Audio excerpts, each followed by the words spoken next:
Good morning every student. आज हम कार्यालय पत्र में परिपत्र के बारे में पढ़ेंगे। जैसा कि आप सभी जानते हैं कि कार्यालय पत्र के कई प्रारूप हैं लिखने के लिए।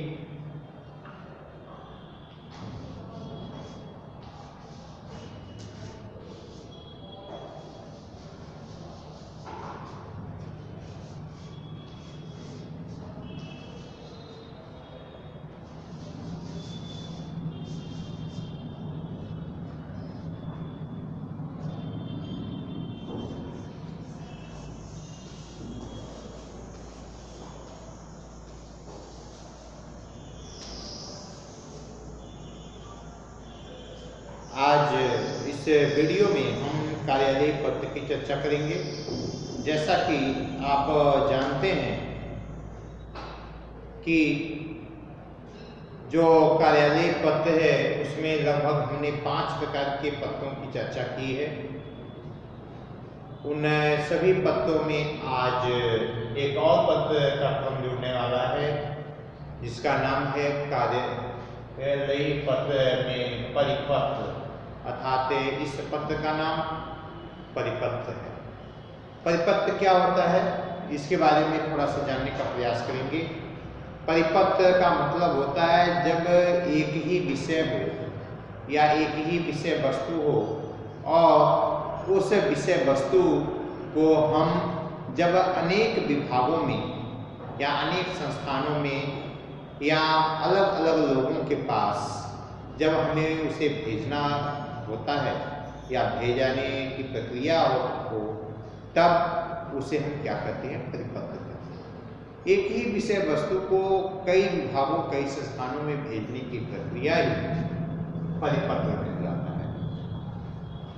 परिपत्र जो होता है इसका प्रयोग विशेष तौर पे हम देखते हैं कि जब केंद्र सरकार को अपने राज्य सरकारों को कोई आदेश देना होता है या कोई कार्य कराना होता है या किसी चीज के बारे में बताना होता है तो वह परिपत्र जारी करता है। या कोई सरकार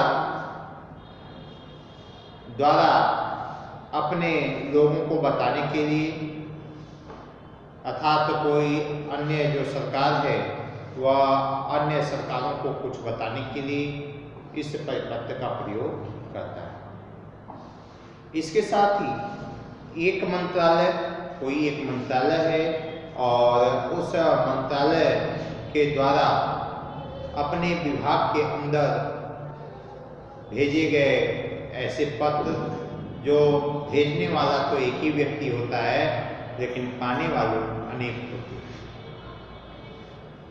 तो ऐसी परिस्थितियों में हम परिपत्र का इस्तेमाल करते हैं। परिपत्र वे पत्र होते हैं जो भेजने वाला एक होता है, पाने वाले कई होते हैं, या किसी एक संस्था द्वारा या एक व्यक्ति द्वारा अलग अलग और उसे प्राप्त करने वाले लोग हों तो उसे हम क्या कहते हैं, परिपत्र। परिपत्र के बारे में अब उसके प्रारूप के बारे में चर्चा करते हैं।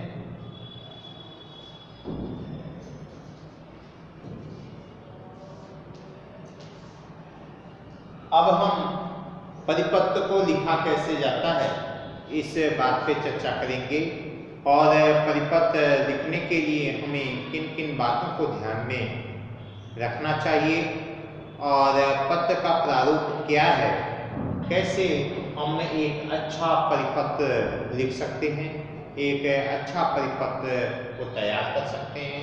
उसके आज प्रारूप अर्थात उसके लेखन की विधि और उसके लिखने के तरीके पे बात करेंगे।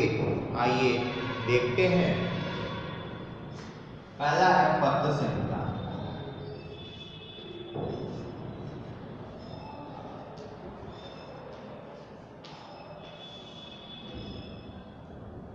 पत्र संख्या डालते हैं। जैसा कि आपको पता भी है कि पत्र संख्या क्या होता है। कोई भी क्रमांक ए बी सी डालना है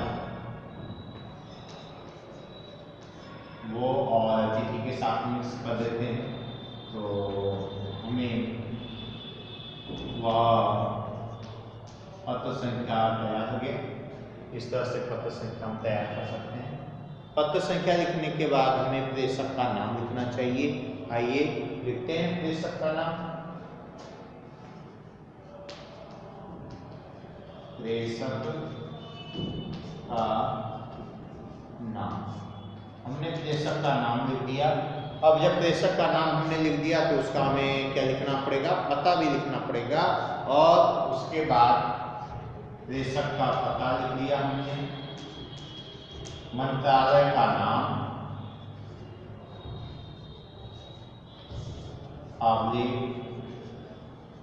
विभाग,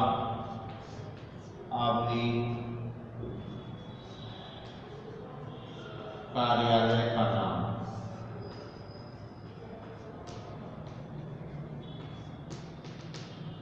इस तरह से हमने कार्यालय का नाम लिख दिया, ये सारी चीजें लिख दिया। इसमें पत्र संख्या हो गया, प्रेषक हो गया, पता हो गया, मंत्रालय, विभाग या कार्यालय का नाम हो गया। अब हम लिखेंगे सेवा में।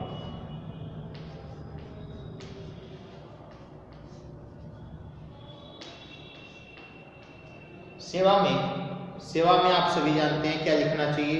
तो जो भी चीज़ें हमें लिखना है उस भारत सरकार या सभी मंत्रालय या जो भी चीज़ें हैं उसके बारे में हम क्या करते हैं, लिखते हैं। जैसे भारत सरकार के जो सभी मंत्रालय हैं, विभाग हैं, उसके बारे में हम क्या करेंगे, लिखेंगे। तो सेवा में भारत सरकार के सभी मंत्रालय का नाम, सभी मंत्रालयों के नाम लिखते हैं। और क्योंकि अब ये एक जितने भी विभागों को हमें भेजना है उन सभी का नाम होना चाहिए, जितने भी व्यक्ति होंगे उन सभी का यहाँ पे जिक्र किया जाएगा। और उसके बाद लिखा जाएगा कि परिपत्र,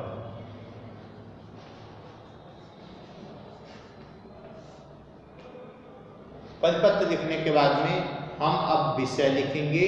अर्थात विषय, आप इसके पहले कई बार मैंने बताया विषय के बारे में कि विषय में क्या क्या चीजें होनी चाहिए। और उसके बाद महोदय, विषय का विस्तार करेंगे।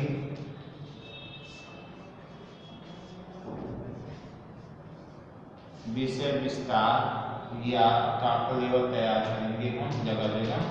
अब यहाँ पे आप देख सकते हैं कि विषय में मुख्यतः मुख्य जो बातें हैं उसको लिखेंगे, महोदय लिख के विषय का विस्तार का कलेवर तैयार करेंगे।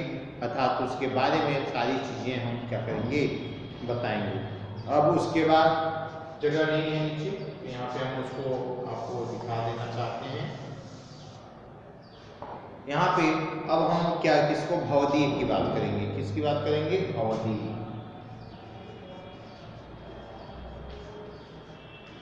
भवदीय में आप सभी समझते हैं क्या लिखना है।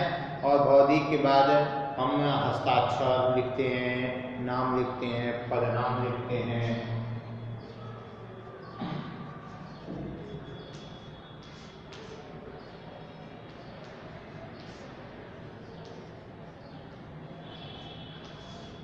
नाम हो गया, पदनाम हो गया। अब इसके बाद हमें जो चीजें लिखनी है वो है प्रतिलिपि।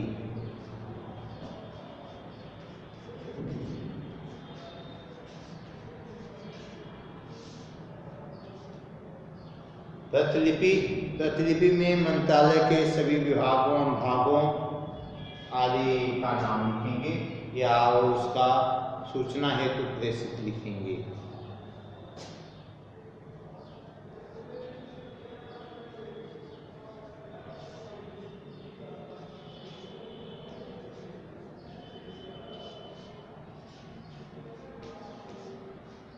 मंत्रालय आवलिक विभाग को सूचना हेतु प्रेषित।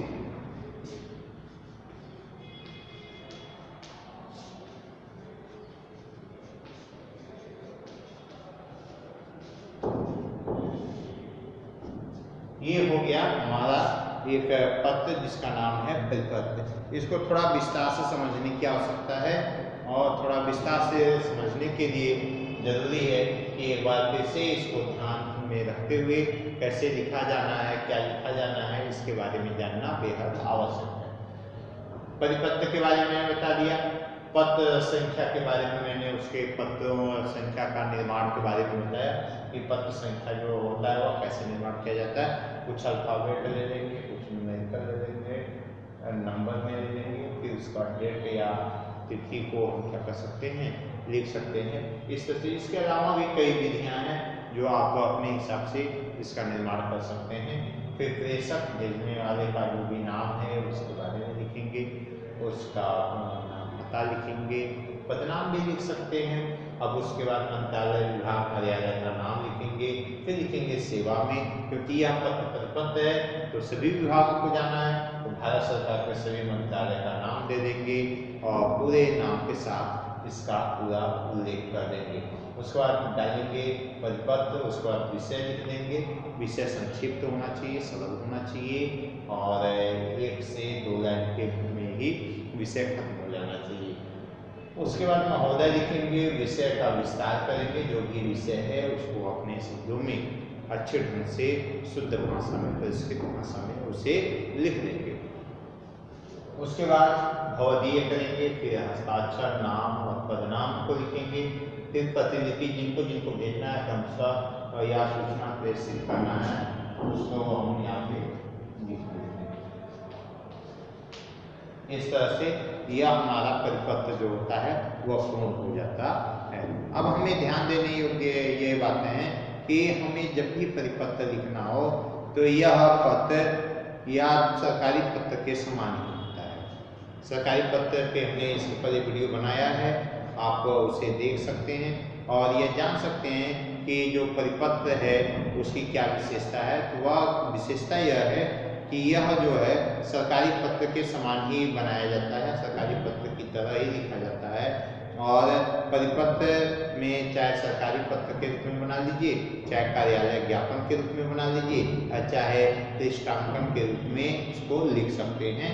ये इसकी कुछ अपनी एक खासियत है। इस बात का ध्यान रखना चाहिए कि जब भी पत्र आप लिख रहे हैं या बना रहे हैं इस बात को ध्यान में रखें कि परिपत्र लिखते समय हैंड राइटिंग शुद्ध और साफ होनी चाहिए। कुछ सावधानियां बरतने की जरूरत है। हमें अनर्गल बातों को पत्र में डालने की जरूरत नहीं है और इसके साथ साथ इन बिंदुओं को अगर क्रमशः पालन किया जाए तो एक अच्छा परिपत्र हम लिख सकते हैं, तैयार कर सकते हैं। क्लास 11th और 12th के बच्चों के लिए यह पत्र सीखना जरूरी है, क्योंकि 12th में के बोर्ड एग्जाम में और 11th के होम एग्जाम में भी इसका अच्छा खासा प्रयोग किया जा सकता है। परीक्षा में अक्सर पूछ देता है परिपत्र। अब एक प्रश्न आता है कि कैसे जानेंगे कि हमें यह पत्र परिपत्र के रूप में लिखना है। तो ये प्रश्न करेगा कि भारत सरकार द्वारा या किसी राज्य सरकार का नाम देते हुए द्वारा अपने अधीनस्थ सभी मंत्रालयों और विभागों को क्या लिखिए, एक परिपत्र लिखिए, इस विषय पे एक परिपत्र लिखिए। या आपको दे देगा कि आप किसी उत्तर प्रदेश सरकार द्वारा अपने विभिन्न विभागों को क्या करने के लिए जो एक ही पत्र है और विषय वस्तु का पत्र है जो विभिन्न लोगों को भेजा जा रहा है, इस पत्र के बारे में, इस पत्र के प्रारूप को तैयार करिए। ये भी प्रश्न बन सकता है। या ऐसे पत्र विषय वस्तु देकर आपको उसमें कर देगा कि इस विषय वस्तु पे आप क्या करिए, आप परिपत्र लिखें। इस तरह से आपको विभिन्न प्रकार के प्रश्नों का अभ्यास करने से ही एक अच्छा परिपत्र आप लिख सकेंगे, एक अच्छा परिपत्र आप प्रस्तुत कर सकेंगे और आप अच्छे नंबर पाने के लायक हो सकेंगे। तो यह चीज़ें जो हैं कार्यालय पत्र, यह एक प्रकार से देखा जाए तो क्या है, यह एक प्रकार से देखा जाए तो यह अभ्यास चीज़ें हैं। क्लास 11 और 12th के बच्चों को इसके लिए डेली एक पत्र लिखने की आदत डालनी चाहिए और या हफ्ते में एक पत्र लिखें तो भी वह पर्याप्त मात्रा में अच्छे नंबर इस विषय वस्तु के पकड़ के साथ अच्छा नंबर प्राप्त कर सकते हैं।